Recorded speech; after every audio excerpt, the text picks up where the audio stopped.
저희가 지금 계속해서 하이델베르그 요리문답서를 보고 있는데요.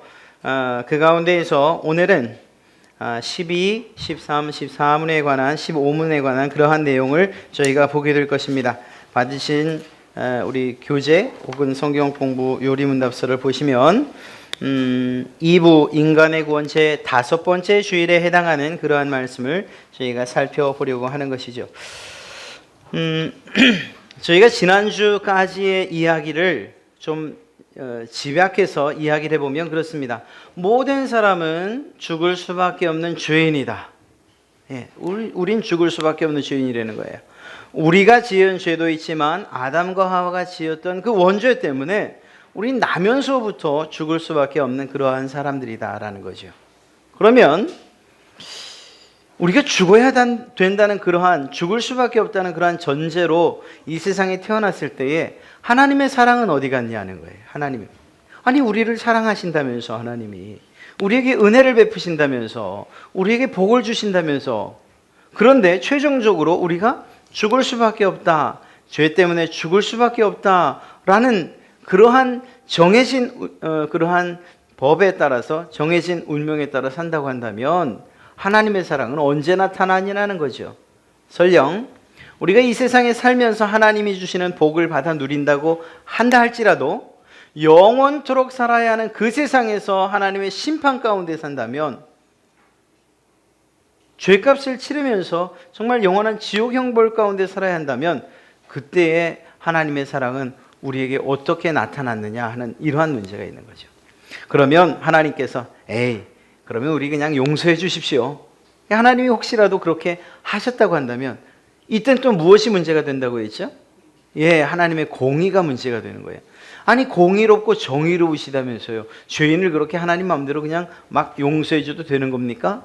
이러한 질문이 나올 수밖에 없는 거죠. 이러한 하나님의 공의와 그리고 하나님의 사랑, 서로 부딪힐 수밖에 없고 물과 기름과 같아서 섞일 수 없는 이 두 가지가 어떻게 우리 인간 세상 가운데, 특별히 믿는 그리스도인들 가운데에 이 두 가지가 공존하고 또한 역사하느냐 하는 것을 이제 살펴보려고 합니다. 그래서 5번째 질문을 시작하면서 2부로 들어가요. 인간의 구원. 죄 지은 인간이 구원받을 수 있는 비결이 있다면 그것이 무엇일까 하는 것을 우리가 살피게 되는 것입니다. 그리고 오늘 5번째 주일, 즉 12문부터 15문까지를 우리가 보게 될 것입니다. 여러분, 사람들이 우상을 만들죠. 어떤 사람은 나무로 만들고, 어떤 사람은 동으로 만들고, 어떤 사람은 거기다가 금을 입히기도 하죠. 가장 좋은 것, 가장 화려한 것으로서 포장을 합니다. 또 어떤 사람은 그런 것 아니고 종이에다가 그저 하나 좀 써주십시오 해서 부적 같은 거 하나 써서 그걸 우상처럼 품에다 품고 다니기도 하고, 또 자기 아들은 모르는데 베개 속에다 감춰놓기도 하고 그래요. 왜 그럴까요? 뭔가 좀 잘 되기 위해서, 복 받는 것을 위해서라고 이야기하는 거죠. 만약에 어떤 예수님을 믿는 사람이 하나님이 계심에도 불구하고 우상을 섬긴다 혹은 우상을 만들었다 라고 하면, 그런 사실이 있다고 하면 어떤 이유에서일까요? 어떤 이유? 어떻게 보면 하나님이 참신이 아니야, 하나님 말고 더 강력한 신 그 무엇인가가 있어 라고 생각하기 때문이기도 하겠지만, 또 한편으론 하나님이 너무 융통성이 없는 분이야 라고 생각하기 때문이 아닐까요? 무슨 말인가 하면요, 적당히 좀 죄를 지어도 하나님께서 말씀하시길 됐어, 뭐 그 정도 네가 노력했다면 괜찮아, 용서해 주마, 다음엔 그러지 마, 이렇게 말씀해 주신다면, 그리고 우리가 소원하는 것들을 가리지 않고 다 들어주신다면 우리 하나님을 싫어할 사람이 과연 어디 있겠냐 하는 것입니다. 그런데 하나님은 다른 부분에 있어서는 모르겠지만 이 죄의 부분에 있어서만큼은 결코 융통성이 없으시다는 거예요. 하나님께서 죄를 어느 정도 선을 정해놓고, 그래 거기까지만 네가 넘어서지 마, 그러면 내가 한 가지 정도, 두 가지 정도, 그 정도쯤의 죄는 내가 눈 감아줄게. 이렇게 말씀하셨다면 얼마나 좋겠습니까? 그런데 하나님께서는 작은 죄이든 큰 죄이든 사람에 대한 죄이든 하나님에 대한 죄이든 이러한 것들을 그저 동일하게 취급하신다는 거예요. 죄에 대해서는 결코 융통성이 없다는 거죠. 그런 면에서 볼 때 사람들이 우상을 만든다 하는 그 이유를 찾을 때 자기 마음에 흡족한 어떤 대답을 하나님에게서 받지 못하기 때문이라고 하는 거예요. 예를 들면 이런 겁니다. 어떤 점치는 사람이 있어요. 그 사람이 단골을 정해놓고 갑니다. 여기만 가면 하여튼 좋은 점괘를 주거든요. 그리고 또 신통방통하게 또 잘 맞아 떨어집니다. 어느 날인가 이 사람이, 이 점치는 사람이 나를 좀 무시해서 그런가? 주는 점괘마다 이상해요. 뭐 잘 된다는 이야기는 없고 이것도 조심해야 되고 저것도 조심해야 되고 이 방향도 조심해야 되고 저 방향도 조심해야 되고 또 아내한테 무슨 일이, 남편한테 무슨 일이, 또 자식들한테 무슨 일이, 맨날 좋지 않은 점괘만 주는 거예요. 여러분 같으면 어떻게 하시겠습니까? 옮기시오. 뭐 어렵습니까? 옆집으로 가면 되죠. 거기도 그럼 또 한 번 더 옮겨요. 거기서 좀 괜찮은 점괘 주면 그걸로 계속 다니는 거죠. 사람들이 그럴 수 있다는 겁니다. 뭐 저희가 점치는 데를 가보질 않아서 정말 그렇게 내 마음대로 옮길 수 있는지 없는지까지는 잘 모르겠습니다만 그러지 않겠냐 하는 거죠. 이 마음에, 내 마음에 흡족한 어떤 대답을 주는 그러한 곳, 그곳이 아마 단골이 되지 않을까 싶습니다. 만약에 이처럼 하나님께서 우리의 죄의 문제에 대해서 이런 융통성을 가지고 계신 거예요. 하나님께서. 그래, 그 정도면 됐어. 괜찮아. 그건 조금 중한데, 그건 회개해야 될 것 같은데, 그건 안 돼. 이건 반드시 회개해야 돼. 이렇게 어떤 레벨을 정하시고 그 레벨에 맞는 융통성을 발휘하셨다면, 그렇다면 정말 어떠셨을까? 우리가 마음에 좀 더 큰 위안을 받지 않았을까? 하는 그런 생각을 합니다. 그런데 이러한 우리들의 요구, 우리 마음에 하나님의 그 죄에 대한 융통성, 이런 것을 기대하는 우리 어리석은 인간들을 향한 질문과 대답이 바로 12번째 질문과 대답인 거예요. 한번 제가 여러분에게 물을 테니까 여러분이 답을 한번 읽어주시겠습니까? 제 12문입니다. 정의로우신 하나님의 심판에 따라 우리는 이 세상과 오는 세상에서 영원한 형벌을 받게 됩니다. 어떻게 하면 이 형벌도 피하고 다시 하나님의 사랑을 받을 수 있겠습니까? 대답 시작. 하나님은 자신의 정의가 만족되기를 원하십니다. 그러므로 우리 스스로나 다른 이가 그의 정의를 완전히 만족시켜 드려야 합니다. 이 말이 좀 어렵죠. 답을 제가 다시 한번 말씀드리면 이런 이야기입니다. 하나님께서는 자신의 공의로움, 자신의 하나님의 의로움이 만족되기를 원하시는데, 그래서 우리는 우리 스스로든 아니면 다른 사람에 의해서든 죄값을 완전히 치러야 한다는 것입니다. 죄값을 치르지 않으면 우리는 하나님 앞에서 하나님의 사랑을 기대할 수 없다, 공의로움을 기대할 수 없다라는 것이죠. 이유가 있습니다. 하나님의 공의가 완전하기 때문입니다. 완전한 공의. 사실 여러분이나 제가 사는 이 세상의 법도 그 어떤 죄에 대해서 없던 일로 칩시다, 그렇게 하겠습니다, 이렇게 하는 법이 없어요. 물론 좀 싸게 끊어주세요, 안전벨트로 좀 해주시면 안 되겠습니까? 이렇게 해서 좀 깎아주는 일은 종종 있기도 하지만 그것이 아주 없어지는 일은 없어요. 또 이런 일은 있죠. 다음엔 그러지 마세요.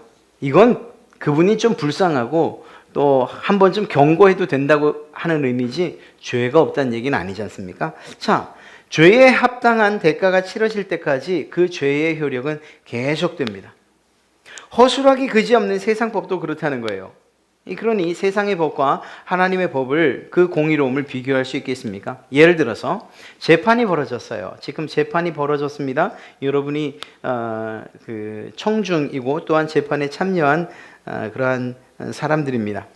재판관이 죄 지은 피고의 이야기를 들어봅니다. 어떤 아주머님인데 너무나 불쌍한 거예요. 여러분들도 그 여인의 이야기를 들으면서 눈물을 줄줄 흘립니다. 왜냐하면 그가 죽인 사람이 다름 아닌 남편입니다. 왜 그랬냐? 그랬더니 그녀는 결혼한 이후에 단 한 번도 발을 뻗고 잔 적이 없어요. 그저 이 남편이 술만 먹으면 그냥 들어와서 술 주정하고 구타하고 이러는 거예요. 그리고 또한 그런 것들이 문제가 돼서 요청을 하죠. 이혼해달라고. 이혼도 해주지 않는 거예요. 경찰에 신고도 해봤습니다. 그런데 그건 그때뿐이에요. 그냥 출동해서 가정산이 알아서 하십시오. 자기를 학대하는 것에 대해서는 좀 참을만 했습니다. 그런데 아이들까지 때리고 또 아이들까지 못 살게 구는 거예요. 잠자는 아이들이건 깨있는 아이건 아이들이 공포심에 질려서 어떻게 살질 못하는 겁니다. 그래서 도저히 참을 수 없었어요. 그래서 어느 날은 죽이기라고 한 것도 아니고 그냥 대항해서 그냥 휘두른다고 한데 그만큼 남편이 죽고 만 거예요. 자, 불쌍하죠. 이 사연을 울면서 이야기하는 거예요. 재판관이 너무 불쌍해서 이렇게 얘기를 합니다. 듣고 보니까 피고의 그 했던 일들이나 또 상황들 보니까 불쌍해서 도저히 봐줄 수가 없네. 우리 죄 없다고 칩시다. 무죄 쿵쿵쿵. 자, 이런 일이 실제로 있을 수 있겠습니까?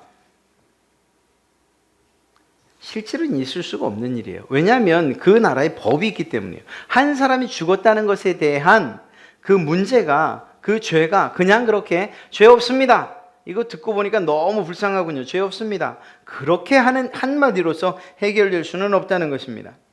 만약 그런 판결을 했다면 많은 사람들, 그 재판정에서 그 이야기를 들은 많은 사람들은 참 잘한, 참 인자한 재판관이에요. 사랑이 참 많으신 재판관이구나. 아유, 그렇지, 판결 잘 내렸어. 이렇게 얘기할지 모릅니다. 저도 그렇게 얘기할 거예요. 그런데 또 다른 많은 사람들은 이렇게 얘기할 거예요. 야, 법이 필요가 없구나. 죄를 지어도 된다는 얘기야. 그냥 이유만 타당하면, 불쌍하면 죄를 지어도 그 죄가 그냥 없던 것처럼 해결된다는 이야기구나. 모두 용서해 주겠다는 말이구나. 아유. 이유만 만들면. 여러분, 이 반대 경우도 마찬가지 아니겠습니까? 재판관이 법에 따라서 재판을 합니다. 그런데 아주 그 바늘로 찔러도 피 한 방울 안 날 만한 그런 재판관인 거예요. 원리 원칙대로 그냥 법정에 있는 대로 적용해요. 그 사람의 상황이나 이런 거 전혀 따지지 않아요. 불쌍한 건 불쌍한 거고 죄를 지은 건 죄를 지은 거다. 그래서 그냥 법대로 원칙대로 그렇게 판결을 합니다. 굉장히 차갑지요? 네, 차갑습니다만 그 재판장은 늘 얘기합니다. 어쩔 수 없어. 그래도 죄는 죄니까. 자, 이러한 재판관에 대해서 사람들은 이야기합니다. 야, 역시 저런 재판장이 있어야 공의로움이 세워지지. 나라에 정의가 있지. 그런데 또 어떤 사람은 뭐라 그래요? 참 피도 눈물도 없다. 샤일록이 따로 있는 게 아니구만. 그래도 저 사람의 불쌍한 그런 상황들을 들으면 어느 정도 정상 참작은 좀 해줘야 되는 것 아닌가. 이 둘 사이에서 공의로움과 이 사랑이 어떻게 절충되고 또 어떻게 상호 함께 존재할 수 있냐는 거예요. 이건 세상 사람들의 법이다? 아니요, 하나님에게도 마찬가지인 거예요. 하나님에게도 죄를 지은 인간들에 대한 분명한 심판과 그리고 그 죄값을 물으시는 공의로움이 있으셔야 합니다. 하나님께서 마음 약한 할아버지처럼 혹은 어머니들처럼 그래, 용서해줘야지, 용서할 수밖에 없구나, 너의 이야기를 들으니까, 이렇게 이야기할 수는 없는 겁니다. 또 그렇다고 해서 하나님의 사랑이 무시될 만큼, 그것이 없다고 여길 만큼 죄는 죄값이야, 치러야 돼. 이 두 가지가 다 필요한데 어떻게 이것이 공유될 수 있느냐, 공존할 수 있느냐 하는 거예요. 여러분에게 적용시켜 보십시오. 여러분에게 죄가 있으십니까? 죄가 있습니까? 없으십니까? 죄 없다고 할 죄인이, 죄 없다고 할 사람이 이 세상에 있다고 했습니까? 없다고 했죠. 아담과 하와의 죄로부터 시작된 모든 사람들의 죄는 피 가운데, 혈통 가운데 유전되어 내려오고 있어요. 여러분들이 설령 아무리 선하게 살고 죄 짓지 않았다 할지라도 이미 우리는 죄인이에요. 또한 우리가 마음속으로 지은 이 모든 것들까지도 죄라고 성경은 규정하고 있어요. 단지 우리의 죄 짓는 모습을 보지 않았다, 들키지 않았다 손치더라도 우리의 마음속에서 이미 하나님께서는 우리의 마음속에서 일어난 죄까지도 죄로 보시겠다라고 말씀하셨지 않습니까? 그렇게 본다면 죄 없는 사람은 아무도 없는 것이죠. 우리는 죽어야 되는 거예요. 죄인이기 때문에. 문제는 우리가 죄인이기 때문에 받아야 하는 이 형벌을 어떻게 피할 수 있느냐 하는 거죠. 피하는데 이때에 하나님의 공의로움이 손상되지 않고 어떻게 우리가 피할 수 있냐는 거예요. 하나님의 공의로움이 손상되지 않고 어떻게 하나님의 사랑을 우리가 힘입을 수 있냐는 거죠. 공의와 사랑, 이 두 가지가 공존하는 일에 대해서 혹시 지난 한 주간 생각 좀 해보셨습니까? 중요한 거예요. 자, 출애굽기 23장 7절에는 이렇게 말하고 있습니다. 거짓 고발을 물리쳐라. 죄 없는 사람과 의로운 사람을 죽여선 결코 안 돼. 나는 악인을 의롭다고 하지 않기 때문이지. 하나님께서 말씀하십니다. 나는 악인을 의롭다고 하는 일이 결코 없다는 거예요. 죄 지은 여러분들에 대해서 모든 것 다 무시하고 내 마음에 드니까 넌 의인이야 이렇게 말하는 법이 없다는 거예요. 신명기 19장 21절에서도 말합니다. 내 눈이 긍휼히 보지 말라. 생명은 생명으로, 눈은 눈으로, 이는 이로, 손은 손으로, 발은 발로. 그 대가에 따라, 죄의 값에 따라 하나님이 반드시 형벌하시겠다라는 거지요. 로마서 1장 18절에도 말하고 있습니다. 하나님의 진노가 불의로 진리를 막는 사람들의 모든 경건치 않음과 불의에 대하여 하늘로 쫓아 무엇이 나타난다고요? 하나님의 진노가 나타난다. 죄 지은 자들에게, 불의한 것들에 대해서 하나님이 하시는 일이 바로 그것입니다. 지금까지 우리가 4주 동안 쭉 살펴본 결론은 무엇인가? 우리가 죽을 수밖에 없는 죄인이라는 사실이에요. 이 세상에서 아무리 선하게 살고 깨끗하게 산다 하더라도 이미 우리의 혈통 가운데는 죄가 흐르고 있기 때문에 우린 죄인이라는 거죠. 난 죄가 없어 이렇게 말한다면 사실은 이게 더 큰 불행인 거죠. 난 죄가 없어 라고 말하는 사람에게는 무엇이 필요하지 않습니까? 죄사함이 필요하지 않은 거예요. 난 아무런 잘못이 없어요. 난 정말 죄인이 아니에요. 난 지금 죽어도 당장 천국에 갈 수 있어요 라고 말하는 사람이 있다고 친다면 그에게 가장 불행한 것은 무엇인가? 하나님의 심판대 앞에 섰을 때에 그러한 핑계가 그리고 그러한 자기 변호가 통하지 않는다는 거예요. 왜? 하나님께서 그 어미하신 눈으로 죄인이라고 이미 모든 인간들을 규정하고 있기 때문인 것이죠. 그 사람의 생각일 뿐이에요. 하나님의 진리는 변함이 없어요. 아담과 하와의 혈통으로 태어난 모든 사람들은 죄인일 수밖에 없다라는 이러한 하나님의 진리는 변함이 없는 거예요. 그렇기 때문에 죄에 대한 하나님의 공의는 분명히 실행될 것입니다. 그런 면에서 볼 때에 우리는 두 가지 중에서 선택을 할 수밖에 없는 것입니다. 첫째는 어찌되었거나 하나님의 공의가 우리 가운데에 실행되게끔 해야 돼요. 즉 이 말을 더 쉽게 말하면 하나님의 공의로움 때문에 우리는 죄값을 치러야만 된다는 거예요. 우린 죄값을 치러야 될 사람이에요. 이 사실을 무시하고서 하나님의 공의 안으로는 들어갈 수 없어요. 하나님의 공의로움이 살아있다라고 할 때는 우리는 반드시 그 공의로움 때문에 죄값을 치러야 돼요. 그런데 죄의 삭은 무엇이라고 말하고 있죠, 성경이? 사망이라, 죽는 거예요. 자, 그러면 두 가지 해답이 있는데 그것은 무엇일까요? 첫째는 죄 지은 당사자가 죽는 거예요. 바로 여러분들이요. 저요. 내 죄값 때문에 내가 죽는 거예요. 근데 그건 도대체 무슨 의미가 있죠? 우리가 이 세상에서 내 죄값 때문에 죽는다라는 이 사실이 도대체 어떠한 의미가 있냐는 거예요. 자, 그럼 두 번째. 누군가가 나를 위해서 대신 죽어주는 일이 필요할 것입니다.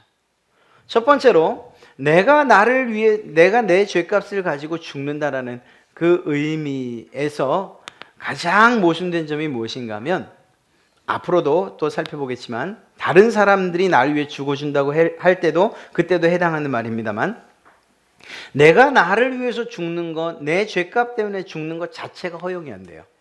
왜냐하면 이미 우리는 죄인이기 때문이에요. 예를 들면 이런 것입니다. 제가 늘 하는 이야기인데요. 우리 학생들한테도 자주 이야기를 해요. 여기 어떤 한 사람이 있어요. 이 사람과 제가 감옥에 갇혀 있습니다.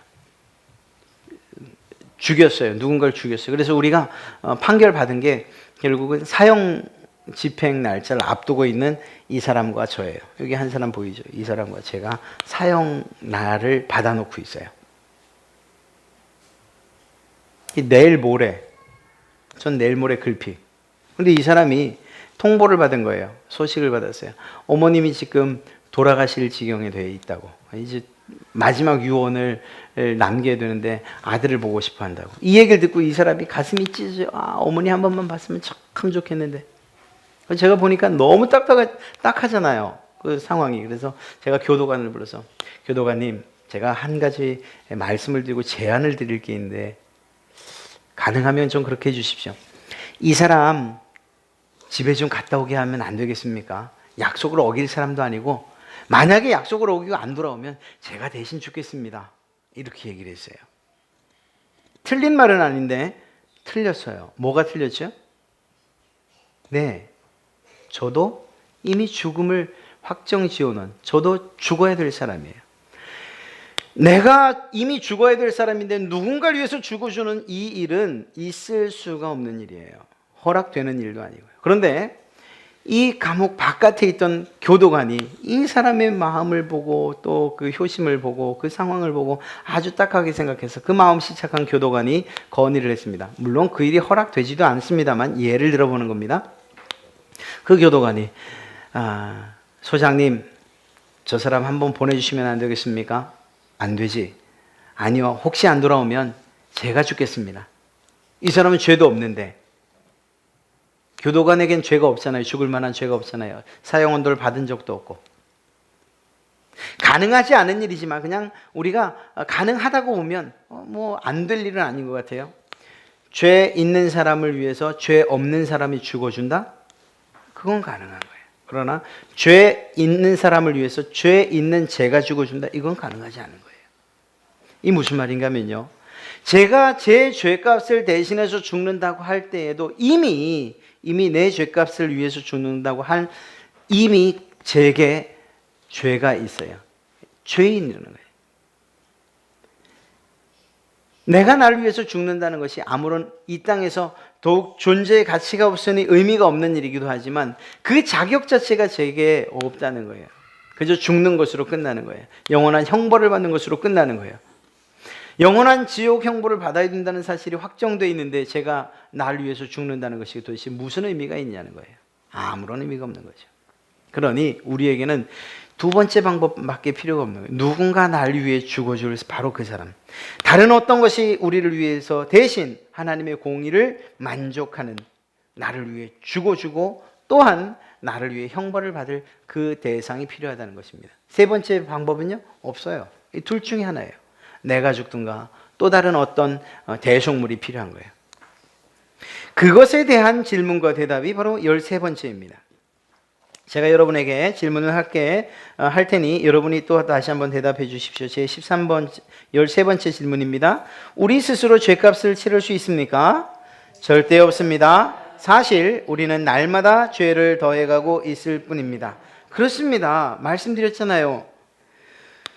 첫째로는 우리가 우리의 죄값을 대신해서 죽는다는 사실, 혹여 그렇게 해서 문제가 해결되느냐? 그게 아니에요. 영원한 지옥 형벌을 받을 수밖에 없는 거예요. 그러면 그것이 무슨 의미가 있냐는 거죠. 또한 두 번째로 우리는 우리 스스로 날마다 죄를 더해가고 있을 따름이기 때문에 사실은 우리가 우리의 죄를 해결한다, 이것이 있을 수가 없다라는 것입니다. 하나님께서 우리에게 인자하심을 베풀어 주시고 또한 우리를 사랑하신다고 한다손 치더라도 우리가 여전히 죄인인 이상 우리는 하나님의 공의로움을 피할 수가 없다라는 거예요. 우리는 그저 하나님께로부터 오는 진노를 받을 대상 그것 이상도 이하도 아닌 거예요. 왜? 우리 안에 흐르는 죄의 죄의 값으로 인해서 말입니다. 그러니 우리가 우리 스스로를 위해서 죽는다, 우리 스스로 죄값을 치를 수 있다, 이것은 결코 있을 수도 없는 일이고, 혹여 그렇게 된다 손치더라도 우리는 영원한 지옥 형벌 그 가운데에서 살아야 되기 때문에 아무런 의미가 없는 것이죠. 이러한 질문에 대한 대답은 우리에게 오히려 낙심만을 줄 뿐입니다. 방법이 없는 건 아니냐. 그러면 누가 이 죄값을 과연 치러줄 수 있다는 말이냐. 그래서 14번째 질문이 나오는 거예요. 그러면 다른 피조물이 우리를 대신해서 죄값을 치를 수 있습니까? 대답 한번 해봅시다. 시작. 없습니다. 우선은 하나님께서 인간의 죄 때문에 다른 피조물을 벌하시기를 원치 않으십니다.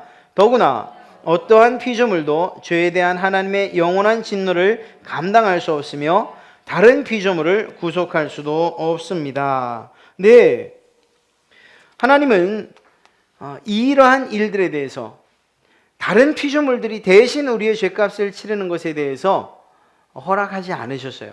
첫째는 우리의 가치가 사실은 그만큼 높다는 거예요. 이 세상 다른 어떤 피조물도 사람들의 가치, 하나님께서 하나님의 형상과 모양을 담아 만들어 놓은 사람의 가치를 대신할 것이 없다는 거예요. 양이 있었잖아요. 양이 대신 우리를 위해서 죽어줬잖아요. 구약시대에. 그건 일시적이었어요. 일시적.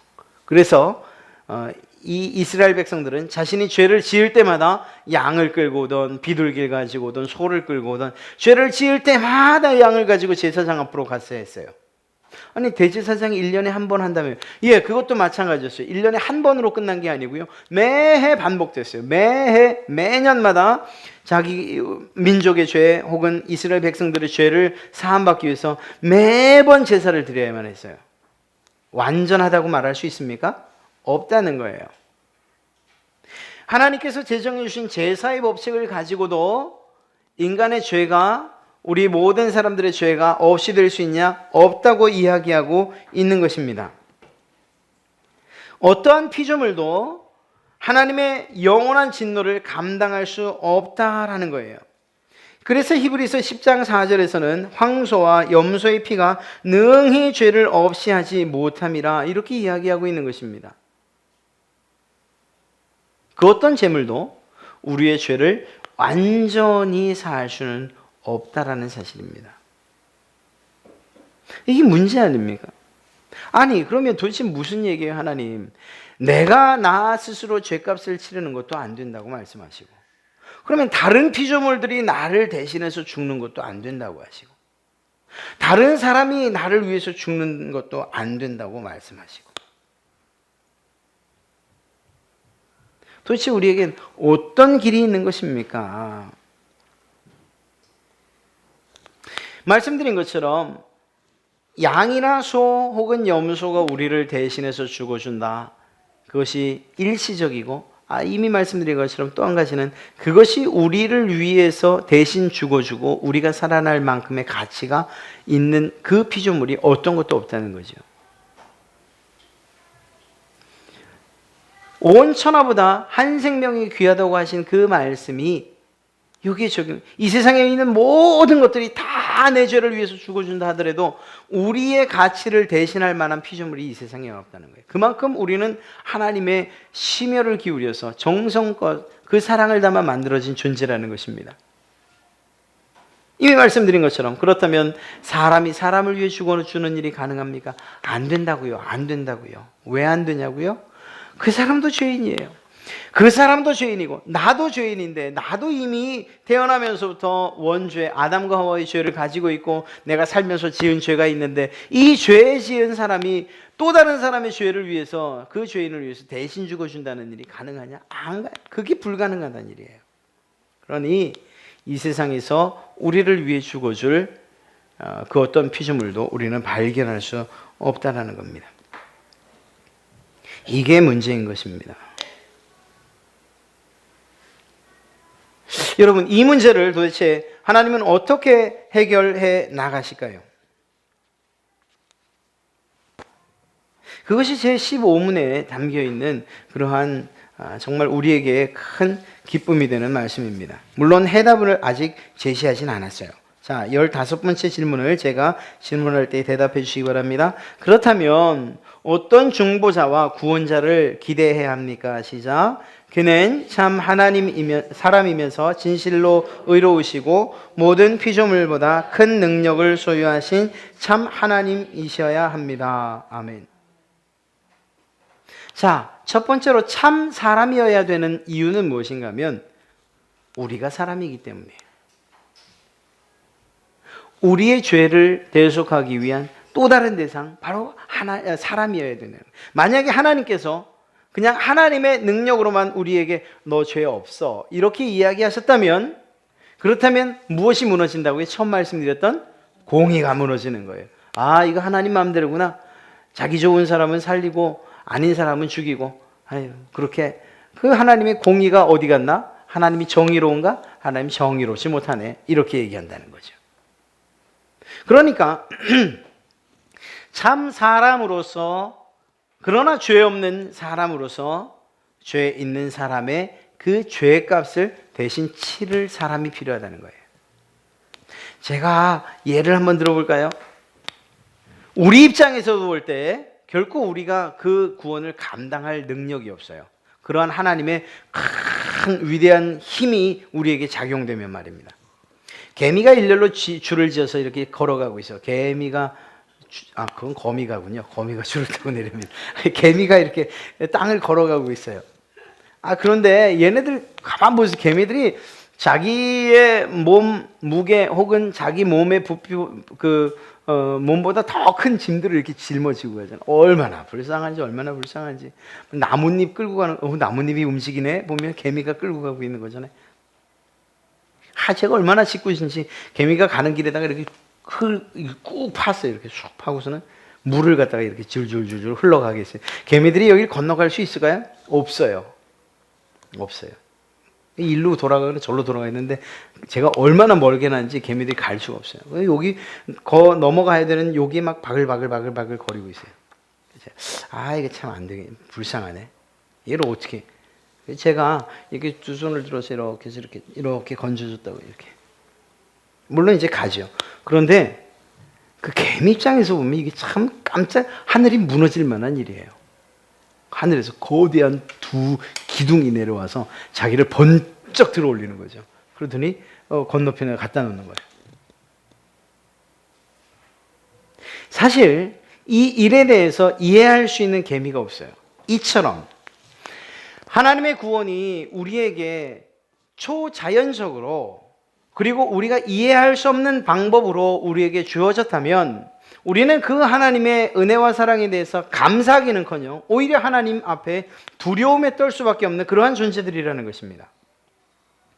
하나님의 구원이 우리에게 정말 베풀어질 때, 그 은혜와 그 사랑이 베풀어질 때 우리가 그것을 알고 감격스러워해야 하는데, 그 일을 위해서라도 반드시 사람으로 이 일이 진행이 되어야 되는 거예요. 그런 면에서 우리의 중보자, 우리의 구원자는 참 사람이어야 된다는 것이죠. 그런데 중요한 차이점이 있습니다. 지금 이 세상에 있는 모든 사람들과의 가장 큰 차이점, 그것은 무엇이어야 하는가? 그는 진실되고 무엇보다 의로우셔야 돼요. 진실로 의로운 분이어야 되는 거예요. 죄가 없어야 되는 분이라는 거예요. 이게 정말 큰 딜레마예요. 알겠다는 거예요.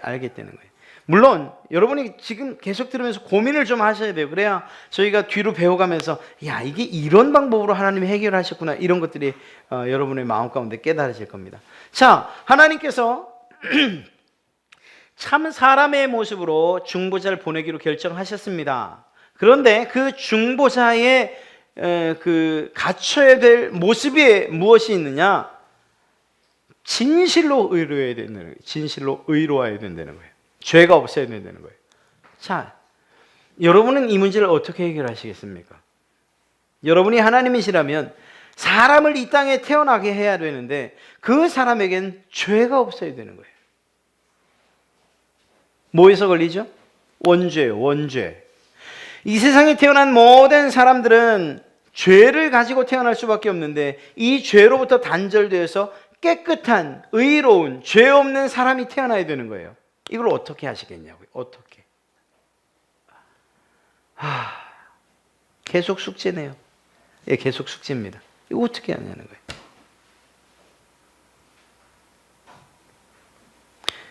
제 수준, 제 지식과 제 경험의 수준을 가지고서 하나님이 안 된 게 얼마나 다행인지 알 수 없어요. 하나님의 전지전능하신 것을 해결하셨죠, 물론. 이 부분. 이 땅에 우리의 죄를 위해서 사람으로 태어나셔야 하는데 그 사람은 죄가 없어야 된다. 그런데 안타깝게도 사람으로 태어난 모든 사람들은 죄의 피 가운데 그 혈통 가운데 죄를 담고 태어난다. 이 죄로부터 단절되어서 죄 없는 사람이 태어날 수 있는 방법이 무엇이냐? 해답을 미리 말씀드린다면 그래서 성령으로 잉태되는 일이 필요한 것이에요. 하나님의 놀라운 초자연적인 방법, 그러나 누구도 상상하지 못했던 바로 이 놀라운 성령님으로 잉태되는 일. 우리는 몰랐죠. 우리는 몰랐어요. 그런데 이것이 창세기 3장 15절로 가보면 이미 예언되어 있었어요. 하나님께서는 이미 죄인들을 어떻게 구원하실까에 대해서 계획하고 계셨다고요. 창세기 3장 15절 한번 찾아보시겠어요? 거기 뭐라고 기록되어 있는가? 여러분들도 분명히 발견하실 수 있을 거예요. 창세기 3장 15절 우리 한번 같이 읽어볼까요?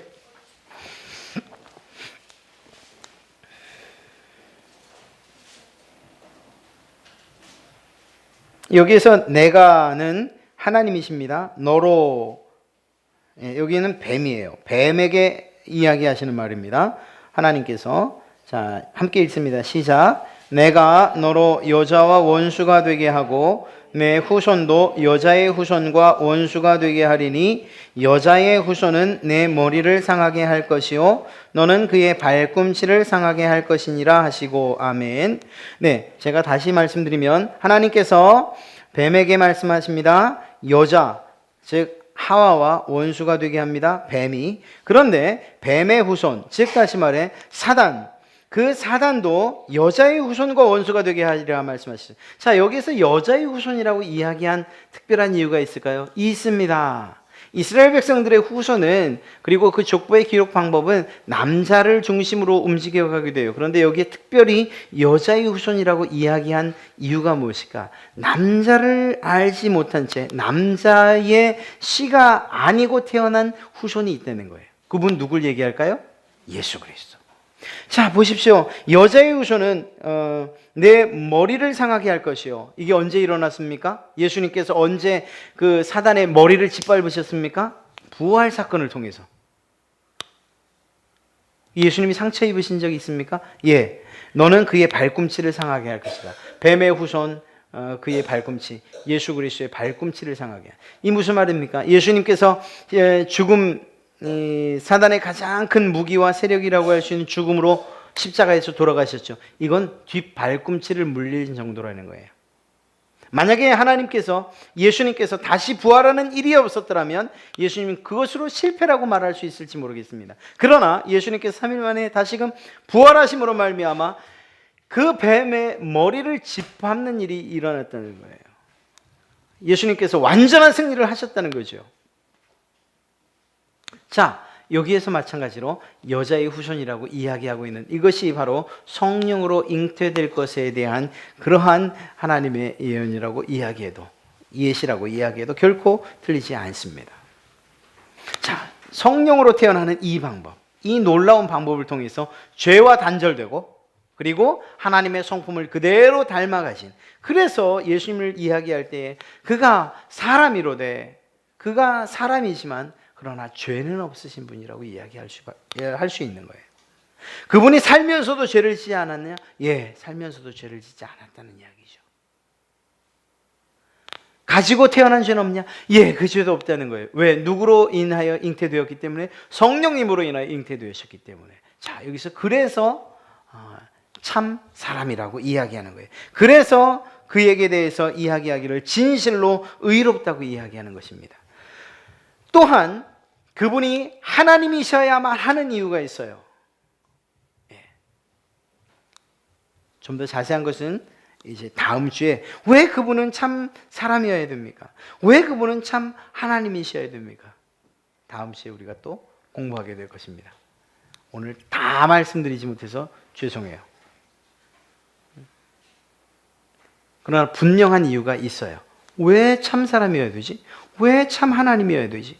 왜 이 예수님은 그러한 두 인성과 신성을 같이 겸비하고 계신 분이어야 하지? 그 이유에 대해서 우리가 이야기할 것이고 또한 배우게 될 것입니다. 오늘 중요한 한 가지만 잊지 마십시오. 우리에겐 방법이 없지만 하나님에겐 방법이 있었다. 하나님의 공의로움과 하나님의 사랑이 공존할 수 있는 이 방법이 우리의 머리로는 이해할 수도 없었고 또 생각할 수도 상상할 수도 계획할 수도 없었지만 하나님에게는 그 방법이 있었다. 그리고 그 방법으로 누구를? 바로 여러분을, 바로 나를 구원하셨다. 바로 이 사실입니다. 이 정말 신비롭고 놀라운 방법이에요. 우리가 죄값을 치러야 함에도 불구하고 그 죄값을 다른 방법으로 하나님이 해결하시고 그리고 그러면서도 하나님의 공의가 손상받지 않고 하나님의 사랑이 우리에게 나타날 수 있는 그 방법, 바로 중보자, 구원자 예수 그리스도를 우리에게 주셨다는 사실을 우리는 오늘 배우고 가는 겁니다. 또 다음 주부터는 왜 그러면 참 사람이어야 하고 왜 참 하나님이어야 하는가? 그 중보자는 과연 누구이신가? 또 그분을 믿는다는 것이 무엇인가? 이렇게 저희가 쭉 살피며 우리 인간의 구원에 대한 그러한 도리 그리고 또한 구원의 방법들을 계속해서 살펴보겠습니다.